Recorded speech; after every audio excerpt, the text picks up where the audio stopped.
Война — это всегда противостояние не только армий и экономик, но и культур.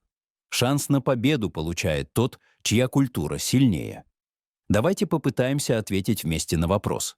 Ослабляет или укрепляет украинскую культуру интерпретация Михаила Булгакова как писателя, который недостаточно любил Украину? Есть ли вообще у такого подхода реальные основания? Ресентимент здесь плохой советчик, поэтому попытаемся посмотреть на перспективы культуры отмены с позиции мирового историко-культурного процесса. Джозеф Конрад — один из величайших англоязычных романистов XIX века. Вот только несмотря на английское имя, есть с ним, как с английским писателем, ряд проблем.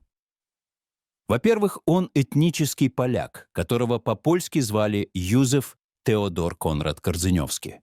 Во-вторых, с самого дня рождения он был подданным Российской империи Юзефом Теодором Конрадом Коженевским.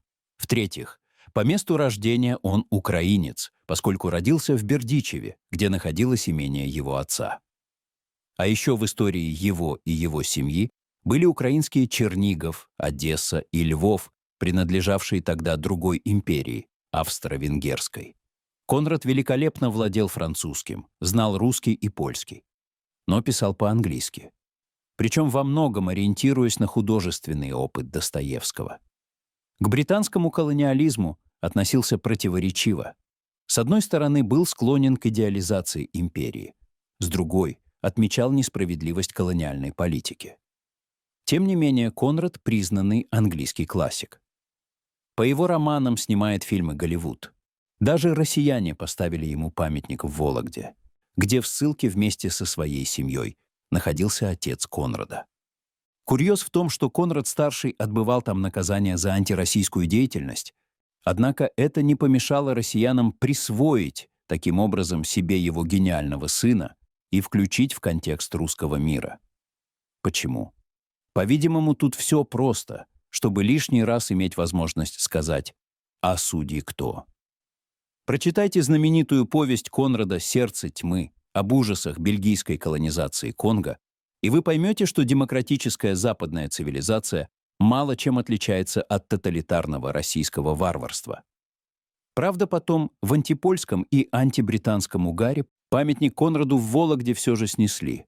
Вопрос: насколько целесообразно украинцам копировать подобные практики? Но наиболее яростно сделать Джозефа Конрада не своим стараются поляки. У нас в Украине сомневаются, можно ли считать Булгакова, Гоголя и Бабеля украинскими писателями, если они писали по-русски. А вот поляков мало волнует, что Конрад родился не в Польше и на польском вообще ничего не создал. Хуже того, в творчестве польского по происхождению писателя нет отчетливо выраженных польских сюжетов. Но даже это не мешает полякам искать и находить в нем скрытые польские мотивы, такие как польский дух, шляхетскую честь и тому подобное. С чего бы это вдруг вот так просто без боя взять и отдать замечательного писателя Британии, России или Украине?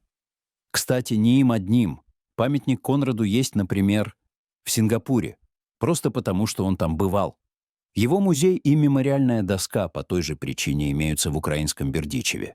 При этом ни на малайском, ни на украинском Конрад не говорил и не писал. И актуальную для украинцев и сингапурцев тематику в своих англоязычных произведениях проигнорировал самым неприличным образом. Так же, как и польскую. Но поляки и тут не сдались и обнаружили у английского писателя, не писавшего о Польше и по-польски, некую неуловимую польскую загадку. Определить, в чем эта загадка, невозможно, но на то она и загадка. Главное, что она польская. И все бы хорошо, но без прекрасно знакомой украинцам зрады и у поляков не обошлось. Где у Конрада польский язык? Где романы про Польшу? Как ни крути, но это же типичное предательство Родины. Некоторые польские критики, болезненно переживавшие утечку талантов, полагали, что ощущение собственного предательства сублимировалось у Конрада в романе «Лорд Джим». Писатель бросил Польшу погибать точно так же, как его герой покинул тонущий корабль. Не просто складывались отношения у Ирландии и англоязычного писателя Джеймса Джойса. Сегодня в Дублине стоит памятник этому, пожалуй, самому знаменитому ирландцу. Несмотря на то, что один из величайших романов XX века он написал не по-ирландски. Правда, на государственном уровне отношение к автору Улисса долго было, мягко говоря, недружелюбным. Джойс уехал из Ирландии в 1904 году, жил в Триесте, Париже, Цюрихе, где скончался, и был похоронен. На родине Джойса Улисс был под негласным запретом. Его содержание считалось непристойным и антиирландским. В одной из знаковых работ на эту тему культуролога Джессики Трейнер сказано, что Джойс осуждал консерватизм, пиетизм и тупой национализм ирландского общества. Но странным образом в этом же эссе говорится об отношении писателя к ирландской столице буквально следующее. Его духовное и художественное взаимодействие с городом продолжалось до конца его жизни. Согласитесь, между Булгаковым и Джойсом можно провести некую параллель. Один безумно любил Киев, другой — Дублин. Из одного пытались слепить антиукраинца, из другого — антиирландца. Но как бы в угоду политической конъюнктуре не относилось к Джойсу ирландское государство, время все расставило на свои места. Об авторах запретов все и забыли, а Джойс удостоился памятника и эпитета «Великий дублинец». Дублинский горсовет даже предпринял попытку вернуть останки писателя на родину. Тяжба между Швейцарией и Ирландией за них была настолько захватывающей, что журналисты окрестили ее «войной костей». Еще в 60-е годы ввести книгу «Улисс» в Ирландию было практически невозможно. Но с 1982 года в ирландской столице широко отмечают 16 июня — Блумсдей. В этот день десятки тысяч джойсоманов участвуют в паломнических шествиях по Дублину, повторяя путь героев Улисса. Так, уйдя от запретов и поиска зрады, дублинцы превратили некогда антиирландского писателя в свою гордость, главный культурный бренд и ресурс креативной экономики. Список писателей, у которых в силу разных причин возникли сложности с родиной, родным и неродным языком, можно продолжить. Беккет, Набоков, Целлан, Кристоф. Известны слова Мартина Хайдеггера о языке как доме бытия. Важно помнить, что это именно дом, не тюрьма, не концлагерь и не сумасшедший дом бытия, где язык легко превращается из средства созидания в разрушительную самоцель. Помните, что говорил Фрейд про сигару? Иногда это просто сигара, а не продолговатый предмет, символизирующий фаллос. И язык — это всего лишь язык. Он важен не сам по себе. Важно, что и как ты на нем говоришь. По отношению к вкладу в мировую культуру язык и политические взгляды вторичны. В эпоху маккартизма в антиамериканской деятельности подозревали Хемингуэя и Стейнбека, Эйнштейна и Оппенгеймера, Шоу и Миллера, Бернстайна и Чаплина. И что сегодня все эти великие антиамериканцы оказались вычеркнуты из мировой культуры? Нет. Никуда из нее не исчезли и авторы антинемецких книг, которые гитлеровцы сжигали на площадях. Прав Булгаков, рукописи не горят. И в исторической перспективе охотник на ведьм всегда проиграет гонимому им таланту. Для мировой культуры важно только одно — является ли автор гением, а его произведение всемирно признанным шедевром. Тот же Хайдеггер до конца жизни так и не отказался публично от членства в нацистской НСДАП. Но кто сейчас об этом вспоминает? Вычеркнули ли его вместе с Ницше, который в Третьем рейхе был одним из столпов фашистской идеологии, из университетских курсов? Нет. Почему? Потому что реальное содержание их философского творчества не в имперскости и фашизме. Точно так же прегрешения Булгакова против Украины не должны затмевать главного — гуманистического пафоса его произведений, его любви к Киеву и его нелюбви к Шариковым, Швондерам, Латунским и Берлиозам. Если провести непредвзятую ревизию псевдопатриотических упреков в адрес Булгакова, мы увидим, что они сильно притянуты за уши. Например, мнение, что герои Булгакова выражают антиукраинскую позицию самого писателя. Но так ли это? В «Днях Турбиных» один персонаж рассуждает о комедии украинизации, а другой говорит про украинский, что гетман Скоропадский терроризировал русское население этим гнусным языком, которого и на свете не существует. Но нельзя же в 21 веке всерьез утверждать, что это говорит сам Булгаков. Невозможно после всего проговоренного и написанного о теории и практике автофикшн отождествлять реальную личность писателя и вымышленную личность его героя. Брэм Стокер не тождественен графу Дракуле, Ярослав Гашек, Швейку. Маркиз де Сад не перерезал любовницам горло во время секса. И что бы ни думал сам о себе Бальзак, он все-таки не мадам Бовари. В «Белой гвардии» писатель создавал портрет эпохи, а не автопортрет. В рассуждениях Алексея Турбина о том, что спасти Россию может только монархия, все предельно реалистично. Верхом неправдоподобия было бы, если в застольной беседе бывший царский офицер поднял бы бокал со словами «Слава Украине!». Неужели тогда этот абсурд можно было бы признать проукраинским? Когда Булгаков пишет о представителях Центральной Рады как о не имеющих сапог, но имеющих широкие шаровары, это не антиукраинская позиция, а отражение тогдашних реалий. Вполне реалистичны его строки о раскольнических действиях вождей национального движения и о том, что союзники повели себя двусмысленно, стремясь лишь к собственной выгоде и ослаблению России как государства. Можно, конечно, при желании увидеть здесь антиукраинскую позицию, а можно беспристрастную фиксацию реальных проблем, с которыми сталкивалась тогда украинская независимость. Многие из них — раскол в обществе, перегибы в гуманитарной политике, неуверенность в союзниках — актуальны для нас, к сожалению, даже сейчас, во время войны. Нельзя подходить к реальности Белой гвардии с позиции нынешнего украинского суверенитета.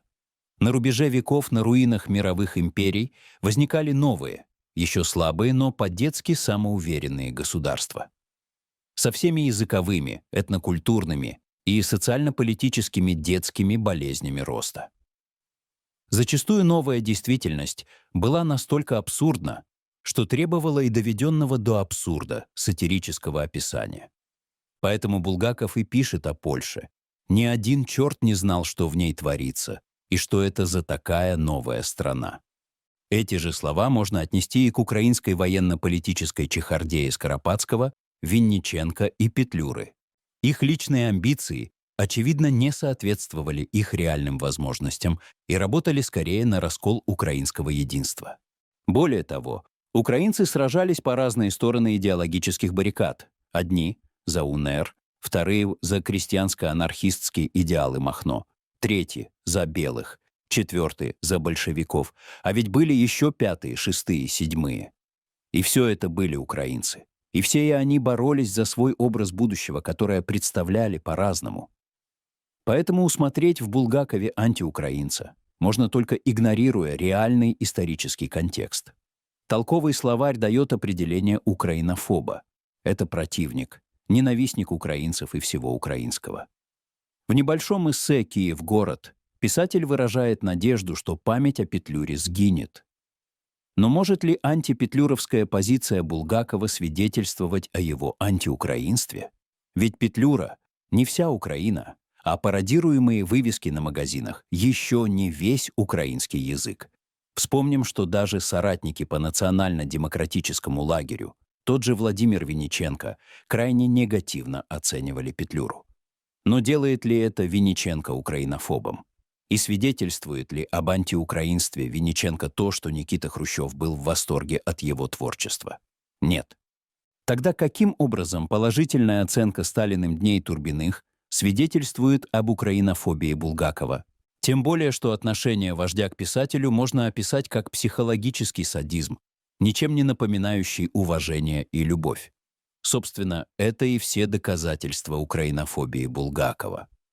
Парочка цитат героев романа «Белой гвардии» и рассказа «Я убил». Парочка строк из мемуаров, где говорится, что в гимназические годы Булгаков был монархистом. Странный приговор для страны, где вся политическая элита успела побывать, если не в комсомольцах и коммунистах, то в пионерах точно. Так в чем же тогда дело?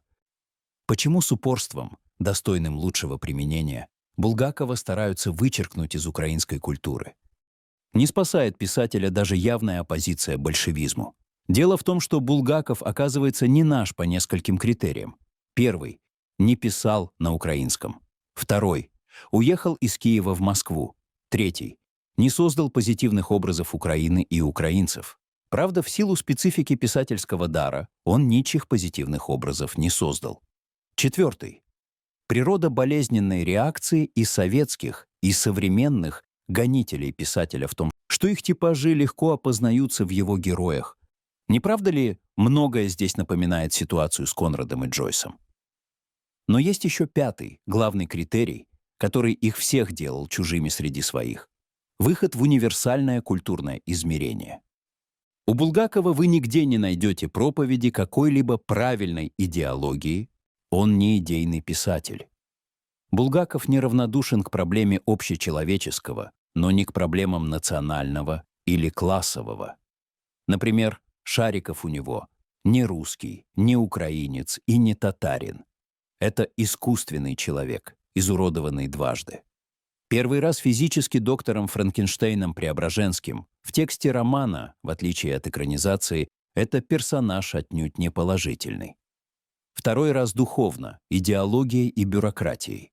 И Киев у Булгакова тоже не украинский и не русский город. Это вневременный, вечный город, Иерусалим на Днепре. Такой, каким его задумывали Владимир Святой и Ярослав Мудрый, а не большевики и петлюровцы.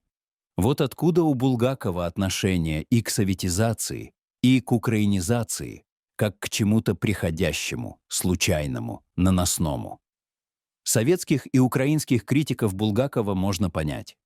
Внеидеологическая позиция писателя действительно ничего полезного не дает с точки зрения любой идеи, и классовой, и национальной. Она утверждает совсем иной ценностный абсолют, но даже с учетом ресентимента. Не слишком ли мы торопимся отказаться от булгаковского наследия? В свое время ирландцы поняли, что Джойс им нужнее, чем они Джойсу. Запрет и отмена на родине ничего не убавит и не прибавит к его мировой славе. При этом психотравм и фобий у ирландцев, 800 лет находившихся под пятой британского старшего брата, точно ничуть не меньше. Готовы ли мы отдать россиянам Булгакова? Кому мы сделаем хуже? Путину, Булгакову, России? Будьте уверены, россияне с удовольствием писателя заберут, особенно в той фантасмагорической, высосанной из пальца антиукраинской интерпретации, идею которой украинцы сами же и подсказали. Слова Путина о том, что граница России не заканчивается нигде, относятся не только к территориям, но и к пространству культуры. Речь не только о памятнике Конраду в Вологде. Для российского экспансионизма не только Крым наш, но и Кант наш. И плевать, что великий калининградский философ писал по-немецки о вечном мире, то есть о вещах, которые входят в явное противоречие с агрессивной российской политикой. Кстати, у них и Шевченко наш, потому что и писал по-русски, и жил в Петербурге, и был выкуплен из неволи русскими людьми.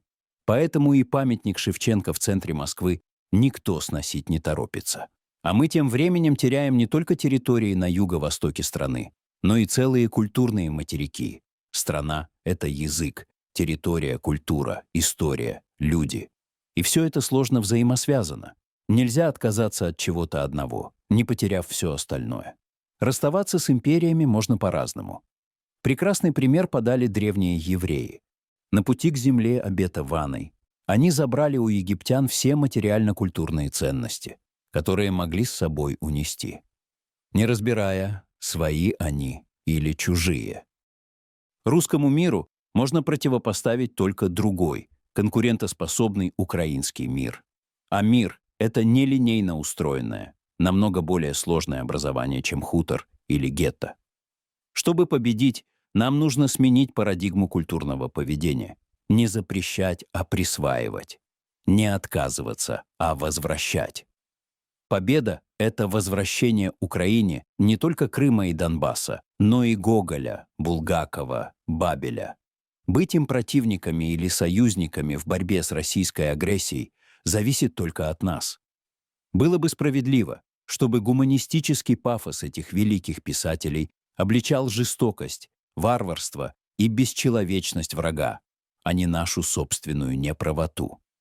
Очевидно, что поиск идеального украинца в украинской культуре – идея совершенно тупиковая. Примерно как попытка обнаружить череп идеального арийца. Еще недавно президент Владимир Зеленский называл Михаила Булгакова «наш украинский писатель».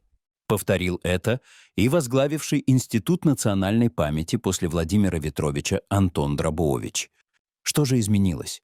Неужели никаких инструментов, кроме культуры отмены, у государственной культурной политики уже не осталось? Ведь казалось, во время войны, наоборот, нужно проявлять намного больше ума, креатива и адекватности.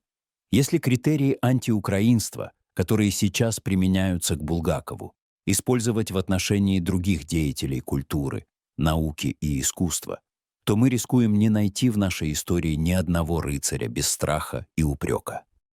Один из главных обличителей неправильных соотечественников, Владимир Ветрович, уже заявил, что знаменитый изобретатель вертолета Игорь Сикорский не может считаться настоящим украинцем. «Монархист», — говорил по-русски, сбежал в Америку, воспринимал Украину в составе империи чем-то вроде штата Техас в США. Выходит, надо срочно убирать из названия КПИ приставку имени Сикорского. А ведь еще недавно Сикорским гордилась, и вполне заслуженно вся страна. Далее вслед за ним должен отправиться и Богдан Хмельницкий, объективно бросивший на Переяславское радио Украину в имперские объятия Московии.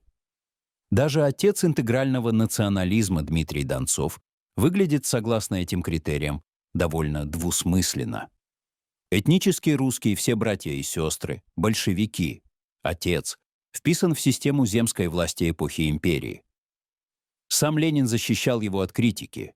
По свидетельству украинского националиста Вячеслава Липинского, Донцов корчил из себя просвещенного петербургского эсдека, ругал хохлов за то, что они мелкие буржуи, самостийники, националисты, не марксисты. Потом решил спекульнуть на национализме и ругает их теперь за то, что они марксисты, москвофилы, провансальцы и не националисты. Будучи социалистом-москвофилом, боролся он против гнилого Запада, шляхетской Польши и буржуазных предрассудков католицизма. Но увидев, что на этом карьеру большую не сделаешь, переоделся вдруг в западнический костюм, стал ругать азиатскую Москву и православие. Если на протяжении жизни идеологические установки Донцова кардинально менялись, то когда и насколько он был искренен в своих убеждениях? Сначала или потом? Потому что получается, что из двоих кто-то по-любому врет — Донцов или Липинский. А далее вслед за Булгаковым, Гоголем, Сикорским и Донцовым из пантеона великих украинцев должны быть исключены Сергей Королёв, Александр Довженко, Павло Тычина, Дмитро Павлычко и другие.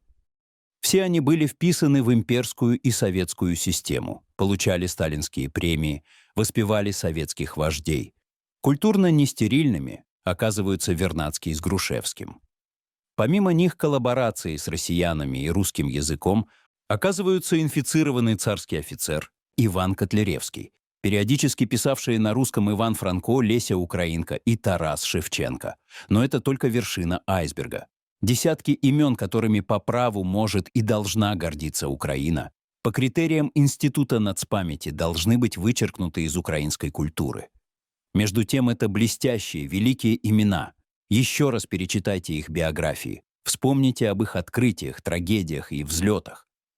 И задайте себе вопрос, готовы ли вы отказаться от такой яркой, парадоксальной, уникальной истории и культуры? От того, что по-настоящему делает Украину великой, не только в рамках государственной границы, а в безграничном и вечном пространстве мировой культуры. Присоединяйтесь к дискуссии на эту тему. Интересно понять, сколько людей разделяет этот взгляд. Поделитесь этим видео с друзьями, чтобы они тоже смогли поучаствовать в обсуждении. И не забудьте подписаться на канал и поставить лайк этому видео, чтобы привлечь больше зрителей к этому диспуту.